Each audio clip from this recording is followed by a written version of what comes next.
Hello, hello, hello. It is Dana Diaz with my beautiful redheaded sister from another Mr. Dr. Victoria with her beautiful red glasses that I'm envious of.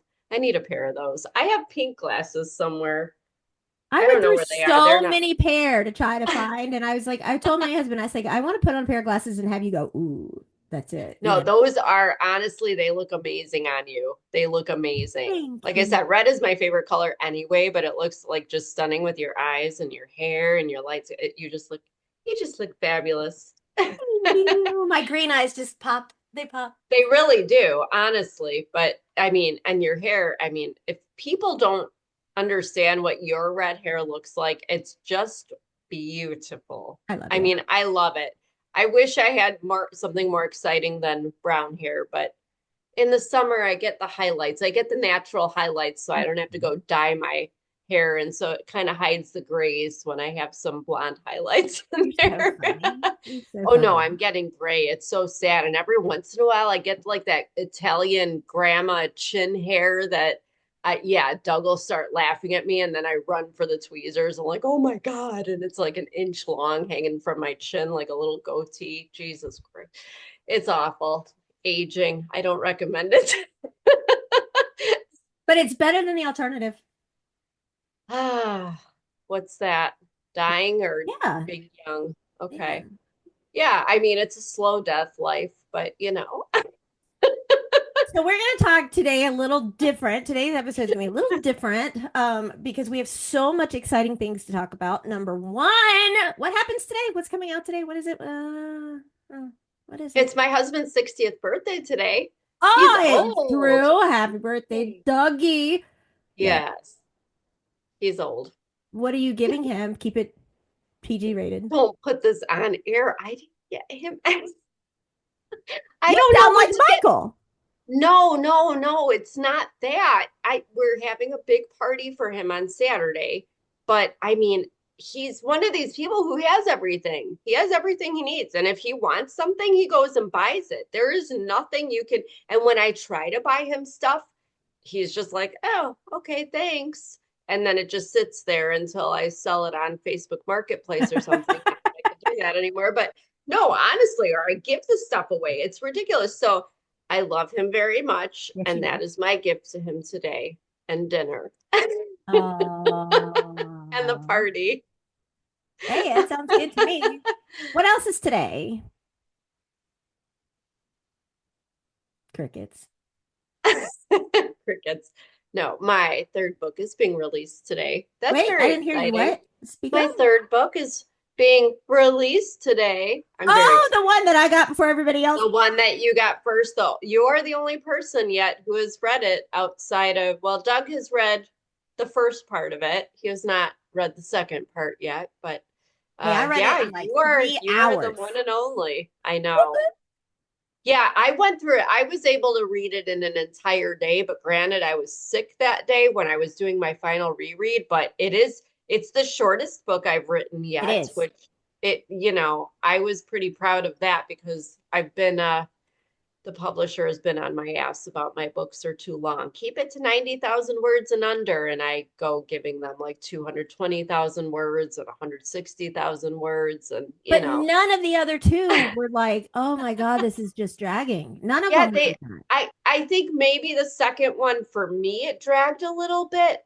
and there were parts that I'm like, why is this even in here? But they wanted those parts in, so we left them. And that book, I was just kind of like, I didn't even want to write it, to be honest with you. It was kind of icky. It was about my childhood, so it's But just it's that so icky informative. stuff. Like it really tells you more. It explains more of the story, it explains more of the I think background. it does. And I tried to tell people if you read the second book, the impact of the third book will be felt that much more It's because true. you'll understand where I'm coming from as far as family and that kind of stuff. Yes.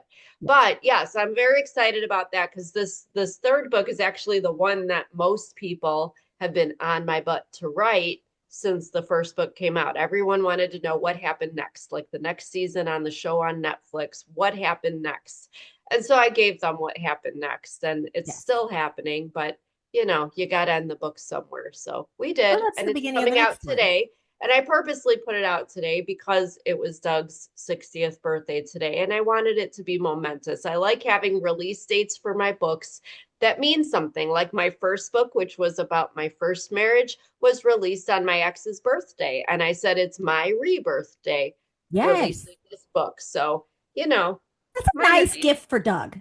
Like, that's a gift right there. Hey, I I think. wrote a book. And I dedicated the book to him. You So that was did, kind of my thing. Yeah. So, I mean, who gets that on their 60th birthday? We're right? going to go with it. We're going to go with it. And I am not a bad wife, for the record. I have taken him on tropical trips on his birthday. I have taken him to the Daytona 500, very, what was it, fourth or fifth row. I have taken him on trips out of the country. I have he has had some interesting experiences with me. But Everybody this gets birthday, I'm experiences at with a you. loss because it's like, what else do you get a man when he has everything? Feisty Puerto Rican. Yeah, that's gonna be the gift today. Mm. So what else is going on today? So I have a couple of announcements that I have not put out anywhere, but we're gonna do it here. Yay. First of all, our podcast-a-thon will be released on March 15th, and all proceeds go to Give Kids the World. We are working with Give Kids the World because we are arranging a time for myself and Faith and Michael to go down there and do some live videoing and also do some recording with the families and make some memories for them where they can take an episode home and always have that to remember. Because a lot of these families have either chronic or terminal children. And Mm. that's the point of going to Give Kids the World. You either have to be chronic or terminal to be with them. And it's a Make a Wish, which a Contagious Smiles partnered with is Make a Wish. And so we're going to do that, and that launches. And then I got the coolest, and this has not been told anywhere. So big, breaking news. Um, we have been asked to participate as not only an alumni for the regional Make-A-Wish, which is going to be huge. We're talking like ridiculous. But also we are going to be on the forefront with like all of the celebrities and Oh all my of the goodness. yeah, we're not only an alumni family, but we're going to be out there doing giveaways and bringing light to this. So, in the Podcast Academy that I have created, I have also created a section just for either special needs families or survivors of domestic violence and narcissism. And we're going to have classes in there. We're going to have resources in there. We can actually do lives where you and I can come in and you can come in and talk. And we can put stuff up there like where your books are and how to get them. And also, which is like super, super cool, is we are creating, which I think this is adorable. I've never announced this to anyone, is going to be when we go out there, we are going to put all of the kids, whether they are the Make Wish recipients, alumni, or siblings of, we're going to have cards created like I did for you about the police, but we are Yes. going to make them VIP members of the Stucco Squad. Oh, I love that.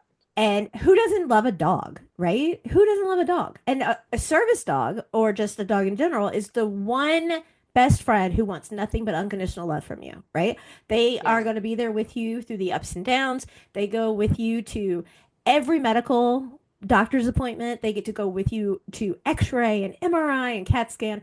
They go everywhere except the OR. They can go and stay with you when you're in the hospital. They stay with you. And so we are making the um, whole thing like I've already created a book years ago about stucco. It was about 2 years ago, and it's a stucco activity book.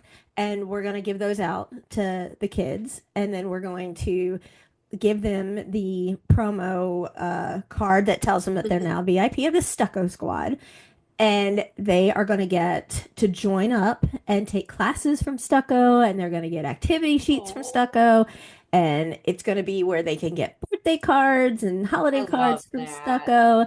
and it's going to be amazing. And then we are offering for the Make-A-Wish Ball, which is just insane.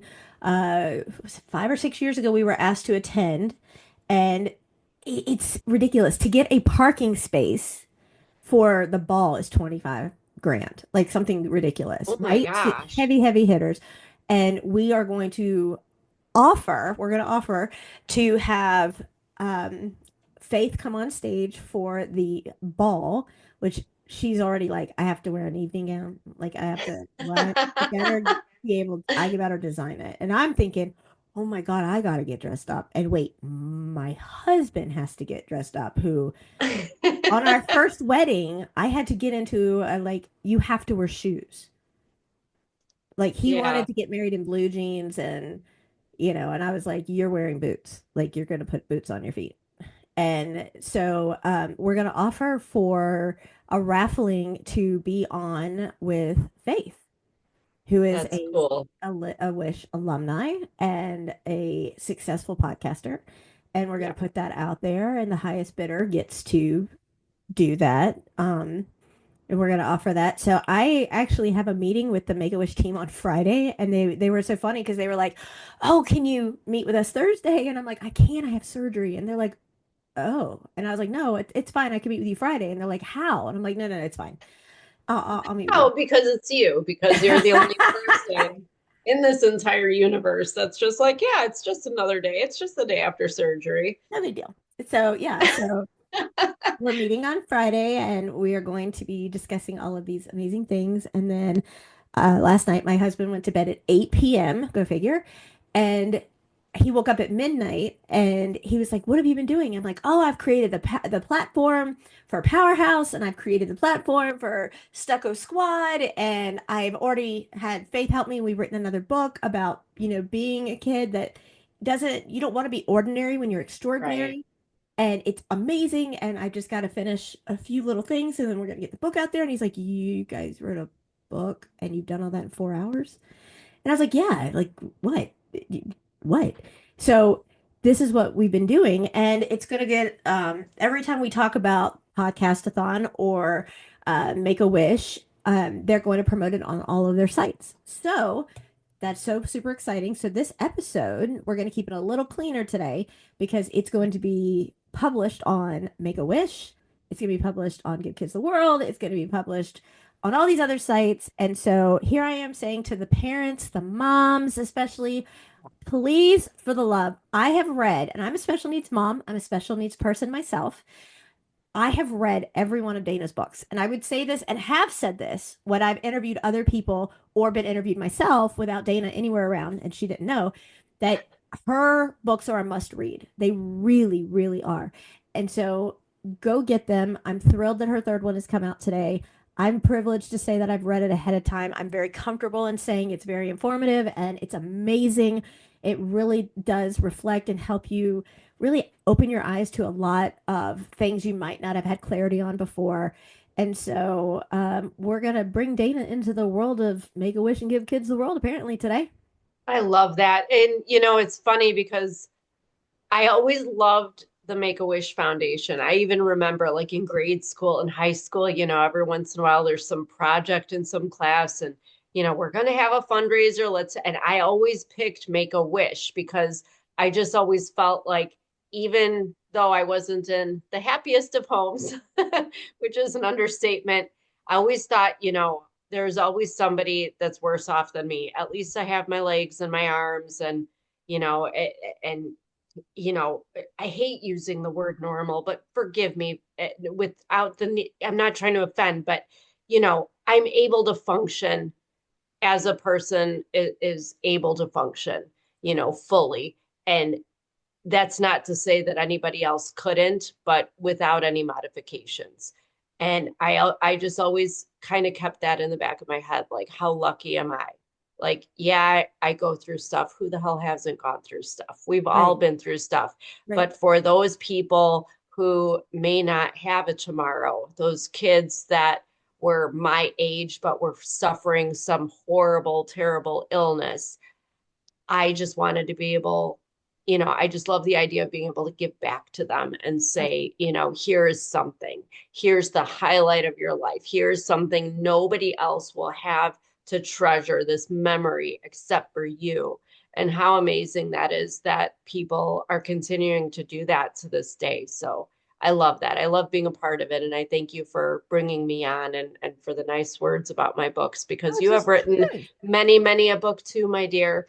And they are, well, Narc Narc, the one right behind you there, Narc Narc, who's there, that one is fantastic. And you want to talk about a book that really opens your eyes, because what's different between our books, I tell the stories, you're telling a story, but you're providing the actual, I mean, you have the actual emails, text messages, screenshots, pictures, and it's almost like you feel like you're a private investigator, like on a stakeout, like you're turning the page, like, what's this guy gonna do next? Like, and you're predicting and waiting, and you're searching the pictures for the clues. And it's interesting to go through a book in that way instead of being told what the story is, which is, my way of doing it. But gosh, it's an adventure. It's right. And there are parts of it that you're just like, I can't believe this, but I so can believe it because this is a typical narcissist, Right, but right. it's amazing the things they do that are all so very much the same, yet we look at it like, really? Yeah. Really? You did that? Oh, it's just shocking. But what's more amazing about it, and not a pleasant amazing, is the fact that like when we were on our Make-A-Wish trip, my sperm donor called and asked us to cancel or come home early from the trip because he needed help because his wife and son were on a cruise and he was fending for himself and he can't boil water. He couldn't make toast. So he was like, I need you to come back early because I can't do anything. I was like, why don't you get the ship to turn around? Because I am not giving up my child's once in a lifetime opportunity Right. for Make-A-Wish. Are you kidding? Do you know how many people apply? And we didn't apply. A doctor did behind our back, not telling us anything. And then we got notification that we were granted. And I was But like, that is so typical of a narcissist right. that they want to kind of minimize these humongous things. Like, I Yes. mean, to be selected for Make-A-Wish, I mean, I've never obviously, but it is a huge, from what I hear, it is a huge, not just an honor, but a huge undertaking, It's a big to even go process. through the process. Exactly. So his attempt to minimize it and ruin it, I mean, it's a typical thing. Narcissists love to ruin your birthday and Anything Christmas, happy. any special day, any special event. The spotlight cannot be on you, and God Right. forbid his granddaughter. It's got to be about him because he can't pick up the phone and order a pizza or takeout or whatever. But He could have got that's one of his not. girls, right? I mean, Yeah, yeah. well, it's, I've seen these narcissists. I know a few of them in real life, just a few. And, A few. there was one that I remember years ago that decided to start having relations with the 18-year-old live-in babysitter that was like 5 years older than his kid. And I just remember looking at him and being like, do you really think she's going to wipe your butt when you're 80 and she's, 30 or whatever, 40, running around being cute and whatever? But hey, she's still driving around in her Mercedes from what I see on social media and living this good life that he's able to provide her. She's probably hoping he kicks the bucket sooner than later. But Right. I don't know what these men think that, They that don't, these at women least are not supposed to here. serve them. And when nobody's around to provide, service to them, they call somebody else thinking that you're going to come running. But what an idiot. But the thing is like every year, Faith has done fundraisers since she was 4, and we've even filled Make-A-Wish closet because a lot of people don't understand that it takes so many months to get a wish granted because they have to go through and get, authorization from the doctors. They need to make sure that they are okay enough to do these wishes, and some of them aren't. And then, for instance, if the child, God forbid, doesn't make it to their wish, Yeah. then Make-A-Wish also like has this closet metaphorically, and they give stuff out of the closet to the families and the siblings and the Make-A-Wish child. And that's just it, is the fact that like we did a lot of fundraising and we would fill their closet as well. And when we went to give kids the world, it was so amazing because I was at a loss. And it was because, like as a police officer, you're on high alert at all times when you're going into a domestic because it's the most dangerous call to go on. When you have a child that codes or aspirates at the drop of anything and doesn't do the universal I'm choking sign, or she's not hooked up to a pulse ox, or she's not on an apnea, and all of a sudden she stops breathing, you're always on high alert. And so when you get ready to go down to give kids the world, they're like, tell us everything you need, medically. What kind of formula, what kind of G tube, what's the backup G tube, what kind of, medical equipment, what kind of medical supplies. And I'm like, what? And they're like, we got it. Well, I'm always prepared. And so I had an emergency bag and everything else. When we got there to give kids the world, Dana, first of all, it's like Fort Knox, which I love because what you don't realize is there's one of the highest divorce rates are amongst special needs families I can because, imagine. and I hate to say it, and I'm not, putting into one category, but most of the time, and it's factually based, it is the man who leaves. He doesn't want to deal with the responsibility. And so then the kids, like they have protocols, and I had to use the protocols when Faith was in the hospital where they have like all these different ways to protect the family in case the other party, aka dad or sperm donor, Hmm. tries to show up. And so when you get to give kids the world, you come into this beautiful gate and there's somebody there and you have to, get registered. And then once they know who you are, every time you come by, it's welcome home. And it's the sweetest thing ever. And you drive up and you come into one of the cottages that's yours. And when you walk in, everything you need medically is there and it's set up Wow. and they've had it shipped in for you. And then like you don't make your bed. You don't go when you go to the most amazing place to eat. They have volunteers that come and take the tray for you. And they're like, you don't lift anything while you're here. We take care of you. And I'm like, but it's her wish. And they're like, but you need to be taken care of too. And you're just like, Yeah. what? And it's amazing. And they take care of the family. Like they're like, hey, do you want, a tattoo while you're here? And they do like the temporary tattoos of Mayor Hmm. Clayton, who is a rabbit, and it's their mayor, it's their mascot, or his wife, or and they have a little beauty shop for the kids. And Oh, they get their nails done and they can, get all pretty and pampered and then they have like the most amazing, it's 89 acres and it's absolutely flawless and it's amazing and you go there and it literally will change your life. People don't understand it will change your life. So we're going to go down when it gets cooler and I'm going to literally walk and show you like if you've never had to walk these paths then you don't understand. And I hope that people never have to. But you never know. I never thought I'd be the battered wife. I never thought I'd be well into over 100 surgeries, but you don't know. And to know that this could be you, God forbid, and you see the joy, and there's not one kid walking around with a frown on their face, nothing else matters outside of those gates. Like everybody is so happy. The kids are happy. The parents are happy. They're making memories that they will never, ever, ever get to make again. And it is so critically important for families to have that time where it's not medical. And so many of the siblings have animosity towards that kid because they feel like everything is focused on that child, right? And so they don't get that time and love and understanding that the other child does because that child has all this medical requirement and the other kids get hostile. And but this place treats everybody equally and they make memories and they bring the families closer together. And I can't speak enough about like this is my favorite place in the world to go. If anywhere I've ever been, this is it. And I never thought that San Francisco would get beaten, but it did. And this is just amazing. And I love it. And to even be allowed, because it's not an offer, I'm being allowed to be a part of this is life changing. And I'm beyond honored to be able to be a part of it. that's so amazing. I'm so happy for you guys, and I'm happy that, I mean, I know you and love you as everyone who's listening knows you sort of kind of too, but I think that they got really lucky having you on their side and Oh, having you be a part of this. And I I think that a foundation like that, an organization like that, that really just pulls together all the right people for the right reasons. I mean, you can't go wrong. There is nothing that anybody can take issue with when it comes down to, a child and a family that just need some good memories, some positivity, something to look forward to, something to remember, to hold on to that.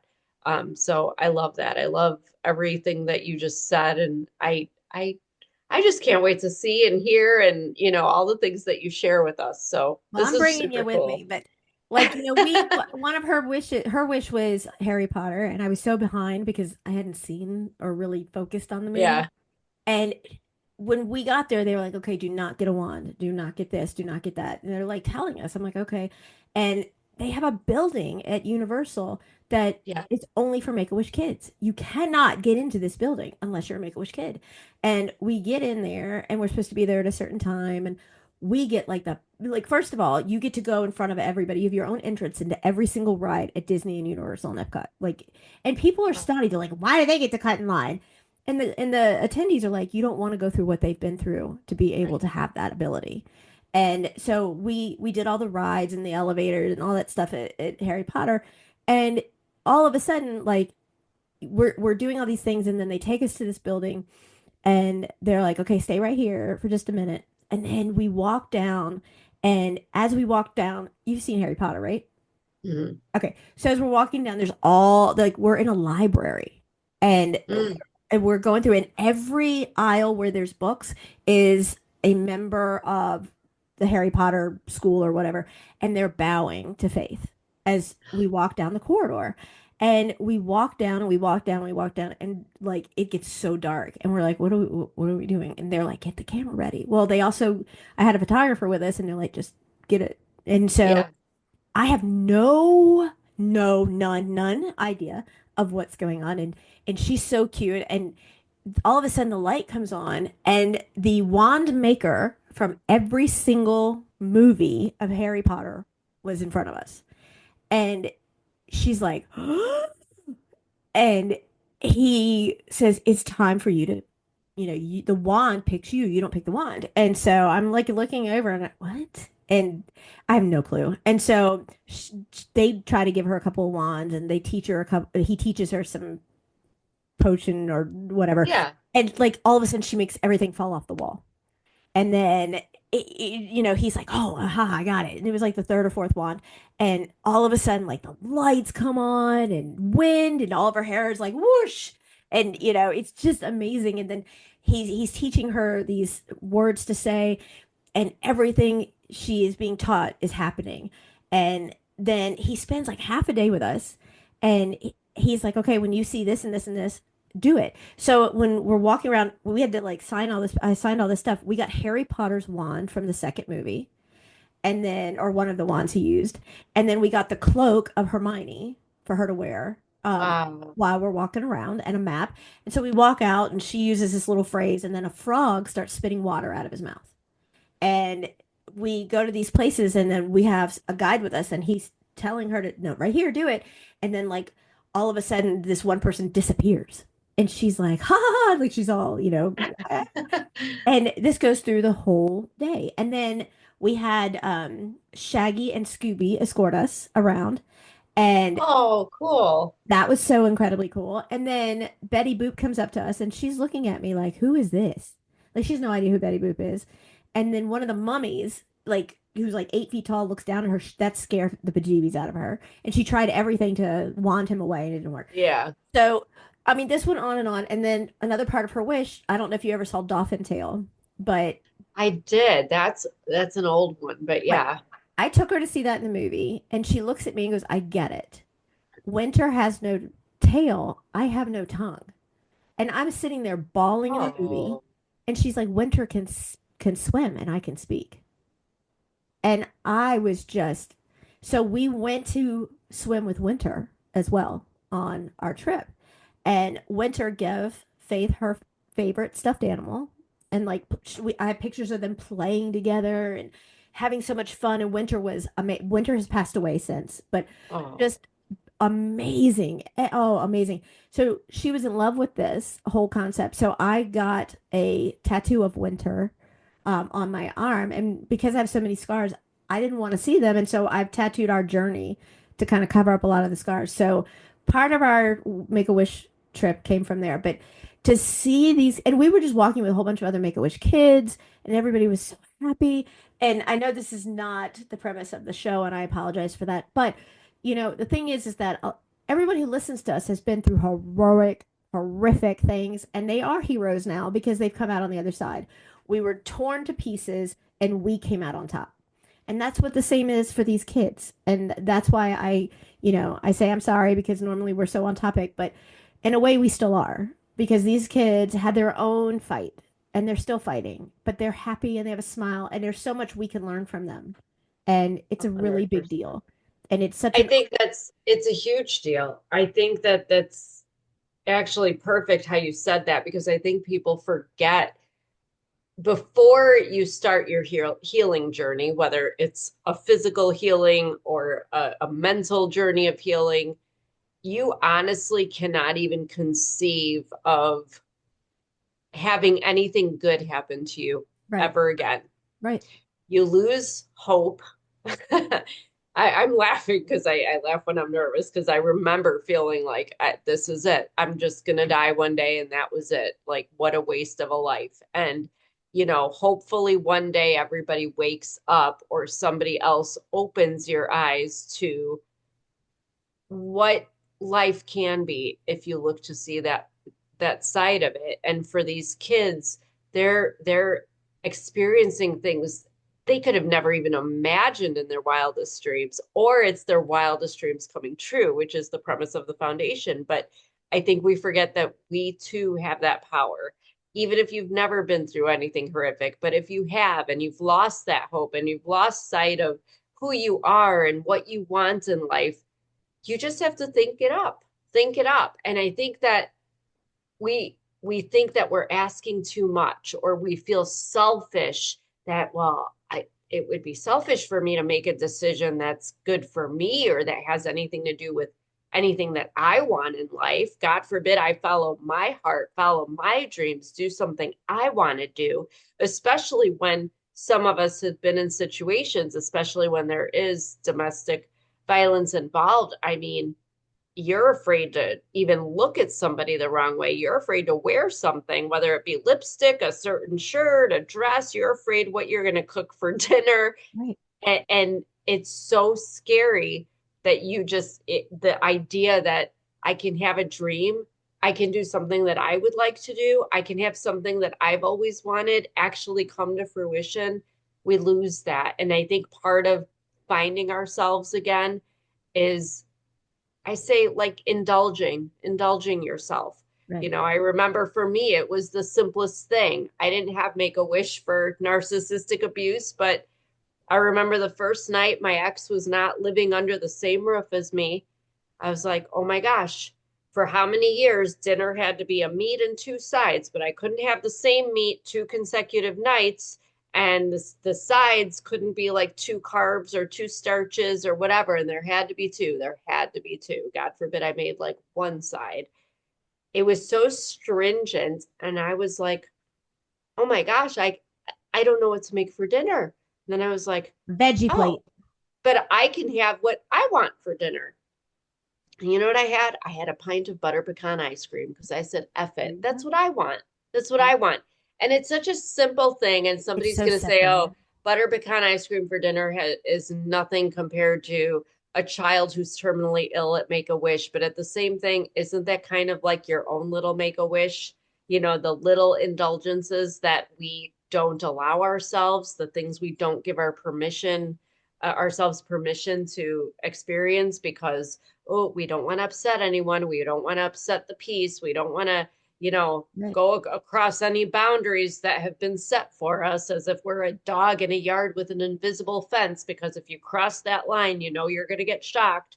There's consequences. So I think it's completely appropriate and completely related if people are open to looking at that way. And I would even challenge them. It's funny, I actually put something out on Instagram today about the same subject, just saying, do you dare to do something for you? Do you dare to make that decision for yourself that will possibly open up everything you've ever wanted in your life? Because that's the key, and we all have it in ourselves. Kids don't. So kids need a little help, like foundations like Make a Wish and from people like you, that Yeah. are helping and facilitating these things to happen. But we as people in, everyday life, we have the power too. we have the power to give ourselves our own wishes and make our own dreams come true. And there is nothing that's that, you want to be an actor in a movie, go start being an actor, go start auditioning. There's ways you can do that. Be a behind the scenes person, be in the crowd of 100 that they pick. Go do something. Take those baby steps, because once you know what you want, it's hard to unsee it and it's hard to let go of it. And that's just it. I mean, you absolutely said it because you go in there and first of all, for me, I never ever took faith out of the like 1 mile radius of the hospital, yet alone on an airplane to a different state, and I'm thinking, oh my God, I mean, I was asking a million questions. How close is the closest hospital? We have a helicopter if we need to. And I'm like, okay, what if, and I'm like asking every single question. And I was physically trained in like everything under the sun before, way before any of this. And when we get there, it was like, wow. And then you just go back and think about how many people you've heard complain, I couldn't get my kid to cheerleading and soccer, and I have no time for me. And you're just like, really? Take a day, take 1 day and live in this life. Like, these kids don't complain. They don't take Right. anything for granted, right? They came up to Faith and asked her to be the MC of the parade. And here she is. They send a horse-drawn carriage to pick her up. Oh my gosh. And and it's a pajama party. So we're in our pajamas and we get in the horse-drawn carriage and we stop at a certain location and they say, okay, mom, because at this point it was just her and I on the Make-A-Wish trip. And they said, okay, mom, we'll see you at the starting line. I'm like, wait, what? What? No, no. Are you kidding? No. Who's going to be with her? Are you kidding me? Like, I'm like, no. And they're like, we got her. It's fine. She's going to be fine. And I'm like, I'm not going to be fine, And I was like, no, no, no. And I was like, can I see her? Will I be able to see her? No, she'll be around in about 10 minutes. And I'm like, because, I'm thinking all that can transpire in a 10-minute period of time with Faith. Yeah. And Yeah. so next thing I know, about 10 minutes, 12 seconds later, because I'm like, that's the longest 10 minutes of my life because I've never been away from her at Yeah. all, ever.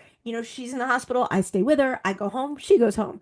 And all of a sudden, I see this beautiful firecracker walking down, leading the parade, holding Santa Claus's hand.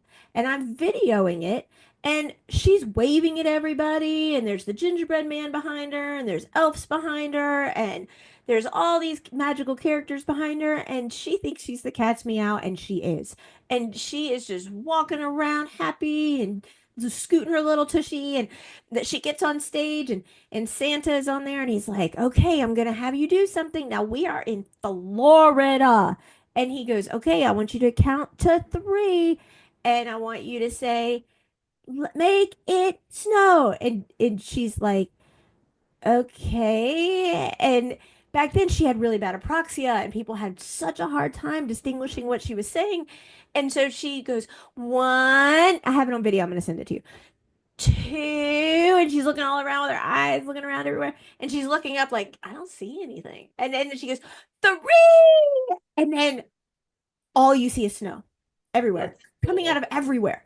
And she goes, make it snow. And like snow is everywhere. Everybody's dancing. She's dancing. And she's dancing with Santa. And I'm in the front line.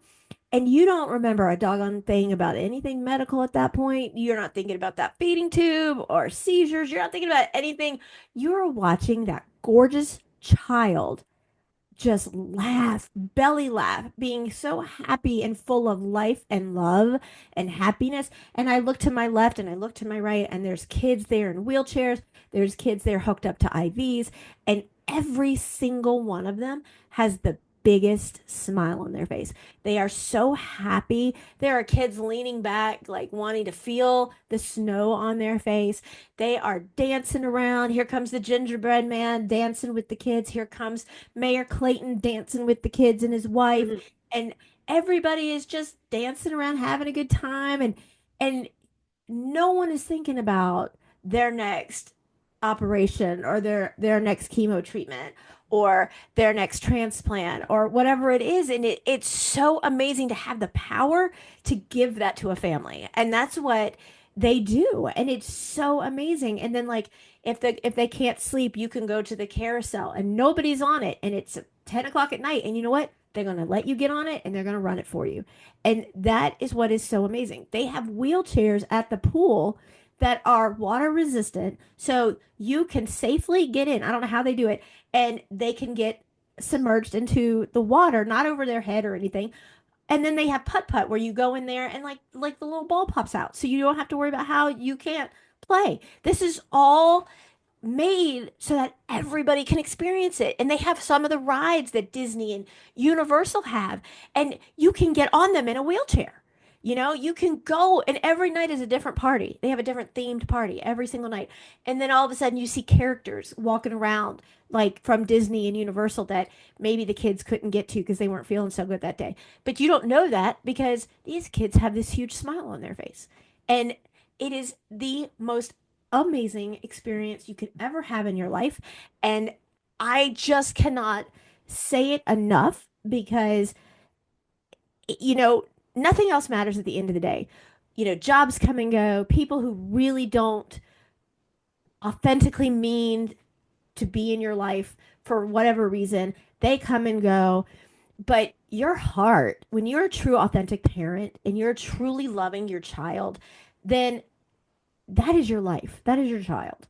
And when you see that child look up into the sky and their face has literally little snow flurries coming down on them, and they're laughing so hard that they're holding their belly because they can't stop laughing, and they're dancing around in circles, it is the most warming, heart filling moment of your life because normally you're like, I don't want him to get another stick. I don't want another IV.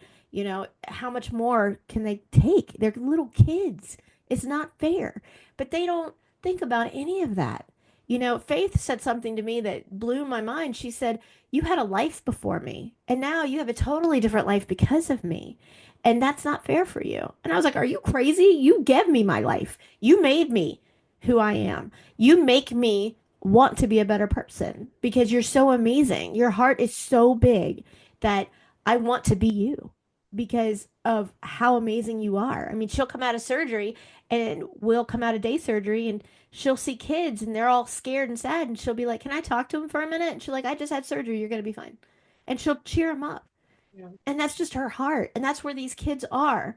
And it makes you really think about the pettiness of people who are, I mean, even grown adults who are so methodical about it's all got to be about me, you know, that you will go to that point where you take away from that child, where that child has not asked to be sick. That child has not asked to be ignored by you. I mean, like when Faith was, you know, a year ago and on life support and everything was against her, none of the grandparents on either side, you know, well, his dad did, but other than his dad, didn't reach out. And they knew what was going on. And how you do that as a human being and put your head on a pillow is beyond my recognition. I cannot fathom or figure out how you can do that to an individual that has done nothing. And the only thing they're guilty of is innocence. That's what they're guilty of is innocence. But Everything you else know is, what? Is it really innocence or is it that life just makes us all jaded? Because what strikes me of everything that you're saying is basically these children are being put in situations where everything that they have maybe been made to believe or been told is not possible is now possible. And when, at what point do we stop, you know, because we're told, oh, that's not real. Stop thinking about that. It'll never happen. All these disparaging things that we're told from the time we're little and all through our life. And mainly because people don't want to believe. People limit themselves, but when they limit themselves, they don't want you to have anything that they don't have either. So they start limiting you. And then you start internalizing this stuff. Like you're trying to, you know, I am imagining take Make a Wish out of it. If I'm in Florida and somebody says, "Oh, make it snow, Santa," I can already hear a gazillion people that I know, "Oh, snow in Florida," and making these snide remarks. You know, I have family in Florida for a very long time. And you know what? Every once in a darn while, it does actually snow. Not certainly like it did on command for the kids, but that's the whole thing, is these self-limiting beliefs. And I think that that's, at least I'll speak for myself, but I think it happens for a lot of people, particularly in adult romantic toxic relationships, where we develop these self-limiting beliefs about what we deserve or what we have, or the possibility that things can be different, or that maybe, I'm not worthy of having somebody that loves me the way a person should be loved, whatever it is. And so, I mean, I'm literally getting chills when you're telling these stories about you and your daughter, your family being down there and experiencing these things, because I love the idea that things are possible. I love the idea that these kids are forgetting everything that they've been told is working against them, because it doesn't matter, Yeah, they're not because a it diagnosis. doesn't Kids are mean not a anything diagnosis. unless they make it mean anything. Exactly. Do you know how many people and I'm sure everybody knows that friend or that relative that was told they can't have children, and now they have three healthy, beautiful children. The Mm-hmm. person that I know somebody who had a special needs daughter that they were told, oh, she'll never, achieve anything. She'll never have a job. She'll never drive. Well, guess what? She got her driver's license, and guess what? She has a job, and guess what? She has her own apartment. Does she need some assistance? My God, she Who needs the doesn't need same amount of assistance? assistance, exactly, that I would have loved to have had from a parent or a friend or anybody. But when people are constantly, this world is constantly telling us what we can't, or they're showing us images of women in bikinis on beaches, and you're looking at your body like, ugh, I guess I can't wear a bikini. We're constantly being told we can't, we shouldn't, we won't, we'll never. God love the Make-A-Wish Foundation, that they can show these kids, screw it all. You can. You can be whatever you want to be. You can be a princess. You can be Harry Potter. You can be a magician. You can make people disappear. You can make it snow in a place that it shouldn't snow. Right. I love this. I I love love this. the 3-year-old who cut my hair. And when they dressed up, she was like, I can't say what it is. I can't pronounce it, but I am whatever is killing me. And she's like, and I'm winning. And for the people who think that some of these kids don't amount to anything, I'm going to be just for a minute. I'm going to close us off with this because I have a final announcement. But I want to just for a moment, because I've had the privilege and honor of working with so many families over the last 19 years, and I have stayed very close to many, many of them. And the thing is that I can't speak on behalf of a lot of them for HIPAA reasons and things of that nature, but I can tell you Faith, who was never supposed to make it, is a five-time book author. She has a sixth one on the way. She has won an Emmy. Which she's going to kick my tail for saying that, but that's okay. She's been interviewed on national TV. She's been interviewed on local television. She's been on radio. She's been on everything. And let's not forget that she has a podcast that's in the top 1% globally. She has millions of followers. This kid was getting blood drawn at the hospital, and they recognized her voice and asked for her autograph. And she just was like, what? They recognized. She said, my kids are obsessed with you. And she was like, huh? And I said, I get sorry, and the thing is that she doesn't want the fame. She doesn't want the recognition. She wants to help people. That's all she wants the platform for. This kid was told she would never speak. I have audio of her speaking constantly throughout the course of her life, because with apraxia, you can't pronounce, B's, P's, and M's. And then on top of it, she has a non-functioning, basically non-existing tongue that's only a couple millimeters wide. Her entire mouth anatomy is different than yours and mine. And yet she can say things like lemon lazy lollipop. How do you do that without a tongue? Because I don't know, but she can come in here and say it better than you and I. She comes in here and she's fluent in sign language. Yes, she's special needs. She has frontal, lobe situation and executive function situations going on. But this kid will come in here and light up your life, give you the fight to drive, make you realize that you're worth fighting for, and she will absolutely light up a room just by walking in it. And if people, including those in the family that had their heads somewhere else and didn't even realize that they had that when they had her in her life, that's your loss. boss because that kid is remarkable. She's amazing. And my greatest honor in life is being her mom. And I learn every single day from her how to be a better person, how to be a better friend, how to be a better human being. And it's because of her. And she doesn't quit. She says, I've danced with the Reaper so many times and he's not going to get me down. And you know what? I want to promise our listeners that I'm going to do my very best with my bestie over here to do another recording this week because we are way off of our normal radioing work that we do. But I'm going to make this announcement, and Dana had no idea. But again, I want to congratulate her on her release of her book. Go run and get it. It's amazing. Where is it?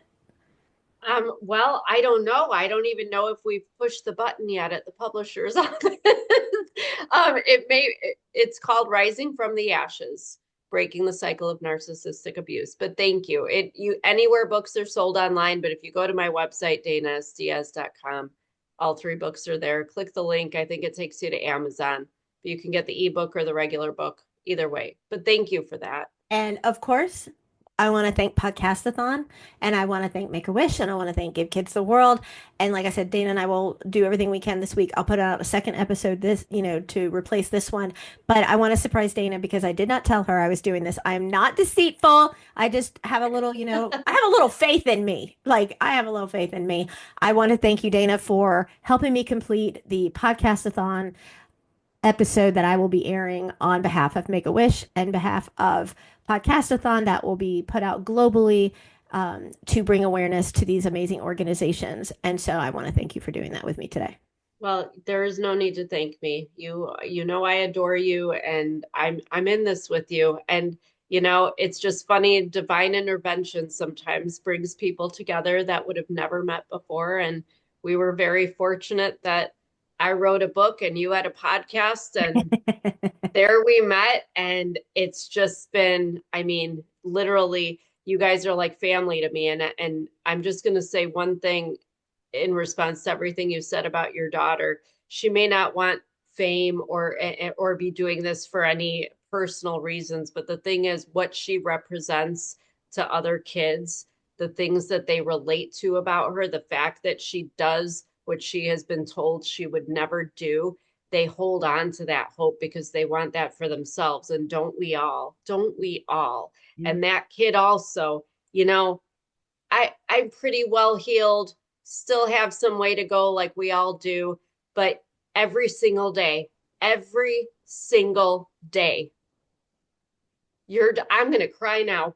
That little girl text messages me and asks how I'm doing and what I'm doing and, might share something with me. And I don't have family that reaches out. I don't have too many people in my life because I have been ostracized for speaking out about abuse. But that little girl reaches out to me every single day and makes me feel like I matter. And I know that's not her intent. And I'm sorry, now we're both blubbering and crying, but it's all right. That's all right. She is leaving such a huge impact in this world. And so I applaud you as her mother, not just for creating her, bringing her into this world, but for making her there are no words for what kind of a human being that little girl is. And so I thank both of you and just for allowing me to be in your lives. Oh, look at us. We're a mess now. I love you both. And we're just sharing the love with everybody now. And we love you and you're stuck with us. And she loves her Aunt Dana. Like she cherishes and worships her Aunt Dana. And I can't thank you enough for being that person for her because she needs it and she loves it. And she means so much to me and she means a lot to a lot of people. And if people have not yet gone and gotten her book, I Am Kitten, or listened to her podcast or gone anywhere, you have to somehow find faith. It's kind of you have to find faith. It's kind of symbolic, but faith. You have to get a little faith in your life because boy, she touches everything she touches is just it turns into pure love and just pure everything. And she's amazing. So thank you all. And thank you all for listening and witnessing this moment we were having. Yes. And we love you all. And please support Make-A-Wish, support Give Kids the World. We're going to link our fundraiser link to this in the show notes so that you can, even $5 helps because they run off of donations, and to go in and do what they do is amazing, and we want to be able to have that for every single child because they deserve it.